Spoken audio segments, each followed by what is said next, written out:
something that we find external of us. Because, see, culturally speaking, the idol of happiness and joy and at all cost trying to find it is that we're losing ourselves in the pursuit of pleasure, thinking that if we can just be pleasured, we can be happy. And we find many people being lost, and they're losing themselves in pursuing pleasure, thinking that that will bring happiness or joy.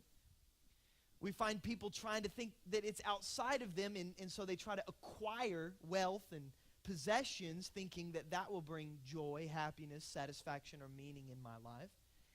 Or that we just think if we'll just center our lives on ourselves, get what we want, grab what we want, maybe then we'll be happy and joyful and excited and meaningful in life. And we find really usually too late that doesn't produce any kind of joy or happiness. It usually produces misery, and misery doesn't keep good company. So we usually find ourselves alone miserable when we've lost ourselves in that pursuit of pleasure, when it's simply a fruit. One of my favorite book I've recently been reading, one of my favorite lines in it was this. It says, "We have made ourselves the love of our lives and found little to adore at the altar of our egos." We've made ourselves the love of our lives and found little to adore at the altar of our egos. And so, but if part of the Christian life is to be joyful, happy, and it's not something that we have within our own power, and it's not something we acquire from without or outside of us, what then is joy, and how do we get it? Joy is hard to just put a finger on, because you'd like to define it as an emotion.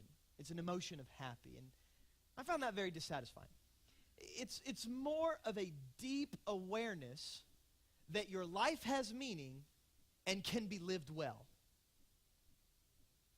Joy is a deep awareness that God really is in control and actually does have good plans for you.